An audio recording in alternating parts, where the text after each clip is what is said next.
Hey folks, Mr. Olson here. Let's do some econ. Welcome to Unit 4 of Macro, which is on the financial sector. Topic 4.1 are some basic definitions of different types of financial assets. So what is the financial sector? There are groups in society that need to borrow money, and there are groups in society that want to save money and earn interest in it. And the financial sector allows those different groups to come together. So sometimes individuals need to borrow money, sometimes they want to save. Same too for businesses, same too for governments, right? And when what we have with the financial sector is a whole network of institutions that bring those folks together. Borrowers and lenders can come together. So it includes banks and mutual funds and pension funds and a whole bunch of other financial intermediaries. And a lot of times in our society, the financial sector is criticized, many times for good reasons, of course, but it's helpful to step back and think about how amazing it is that we have these institutions in our lives. For example, right now, I'm working in my career and I need to do some saving for my retirement. So I'm able to put some money aside every month.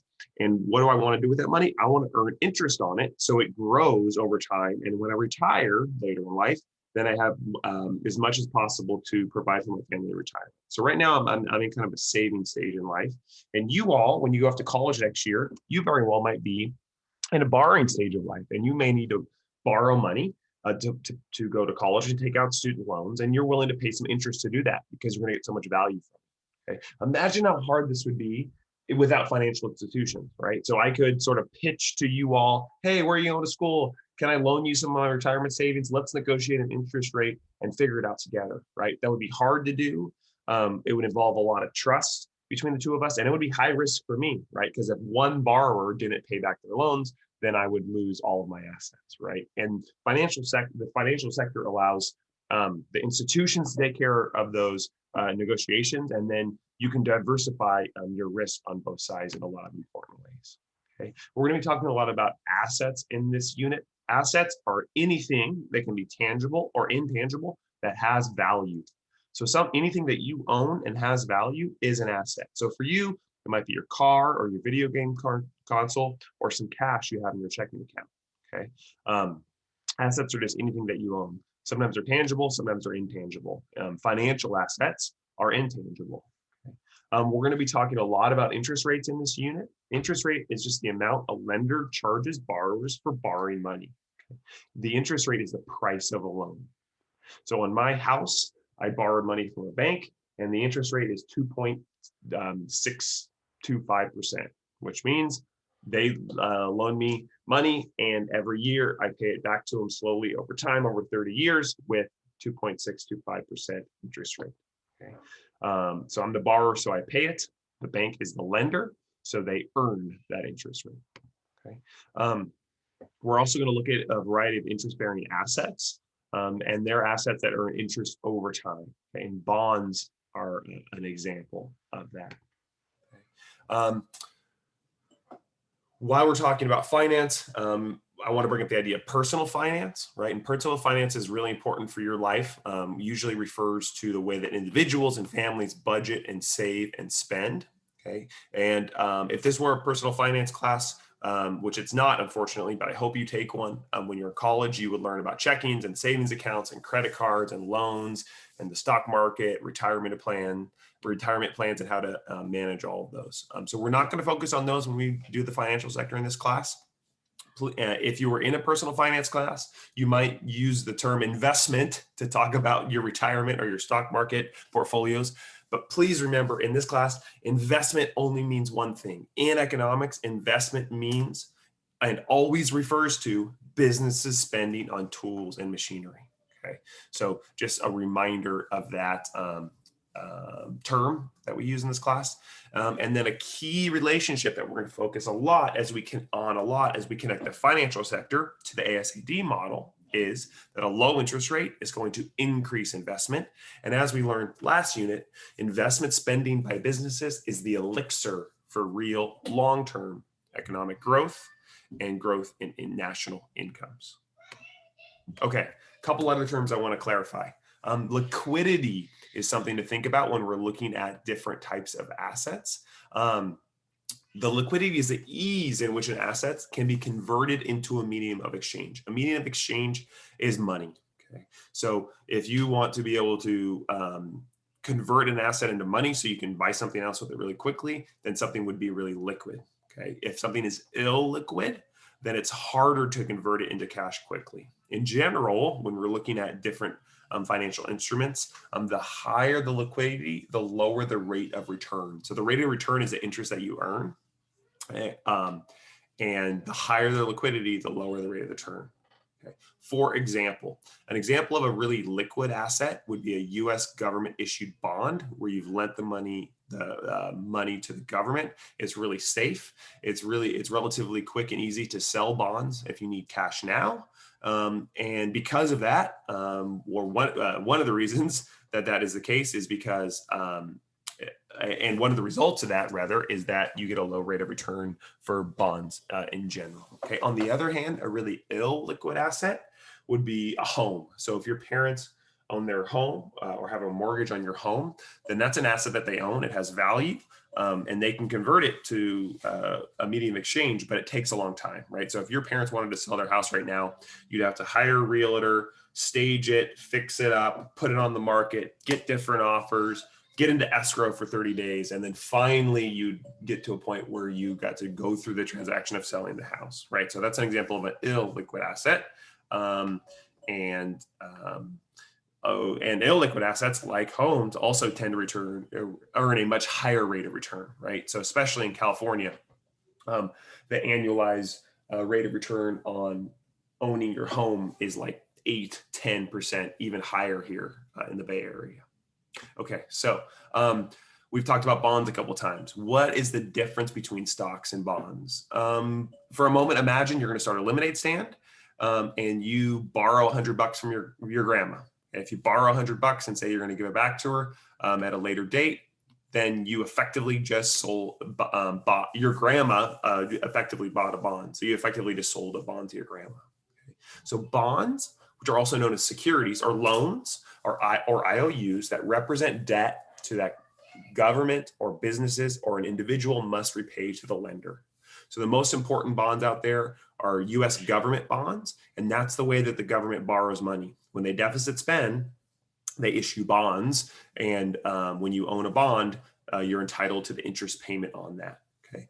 Big corporations also issue bonds, so and it's a way that they can raise cash if they have a big enough reputation to do so.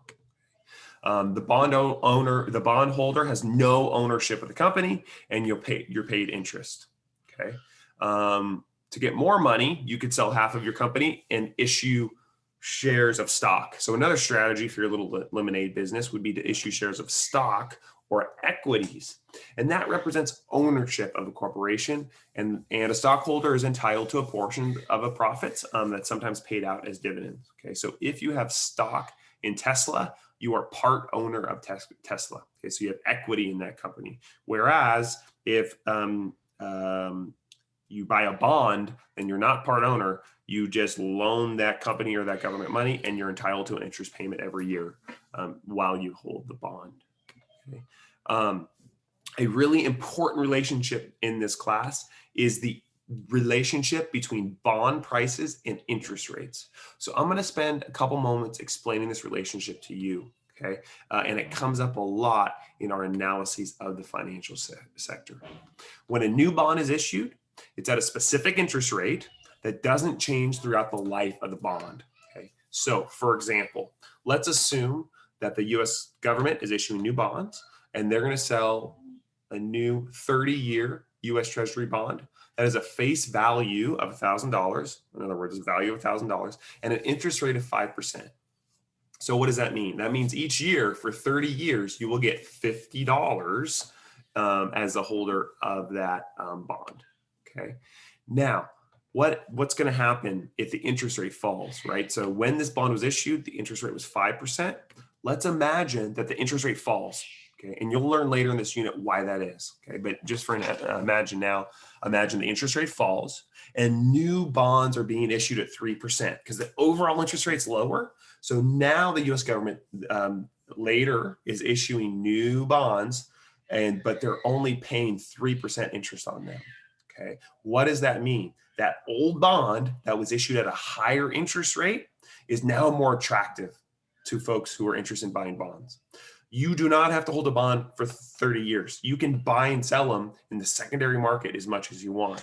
So if the people now who are interested in putting their money in bonds, they don't want to buy a new bond at 3%. They would much rather buy the old bond that's going to pay 5%. Okay, because if they're going to put $1,000 into it, they could buy this old bond to get $50 a year versus buying a newly issued bond at a lower interest rate, which would only earn them $30 a year. So if you like, you could, like I said, you can sell bonds before they mature. Mature means that the 30-year term is up. Okay.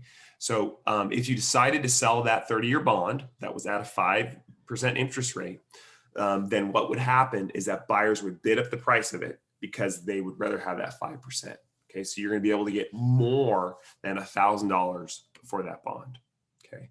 What's the point of this little example? The point of this little example is that the bond price, so the price of buying a bond in the open market, and interest rates are inversely related. Okay, and this slide is a little example of that.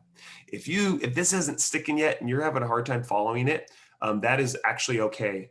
For the purposes of our class, you would never need to fully explain this relationship, but this point here in black comes up a lot. You need to recognize that, and you need to be able to articulate that and anticipate that and trust that relationship. There's an inverse relationship between the price of bonds in the open market and current interest rates. And this slide gives you a little bit of idea of why.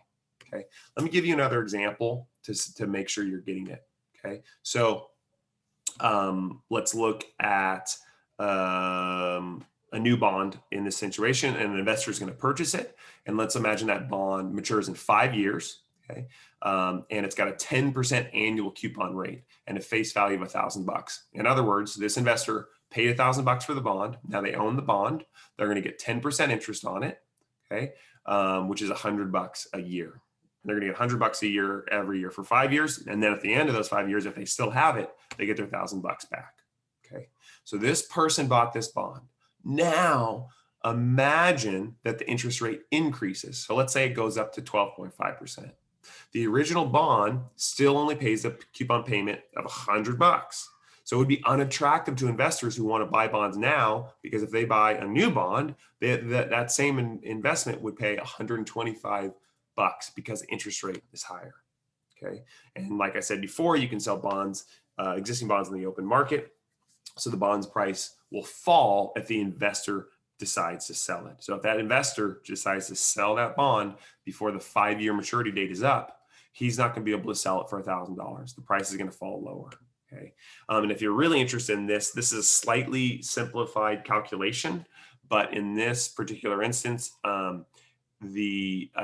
based on those numbers, the investor, the price of that $1,000 bond issued at the old interest rate would probably fall to about $928. Okay, so that the effective rate of rate of return on that bond would match the newly issued bonds in the market. Okay, and here's another example. You can pause and read on your own, showing the example of the other situation, right? So you have this old bond that was issued at 10%. Now interest rates fall to 7.5%. If you want to sell your old bond in the new market because interest rates fell, the price of the bond in the open market increased. So the interest rate fell to 7.5%, which means your $1,000 bond, you can now earn a higher price for it, and it would move up to about $1,100 based on these numbers.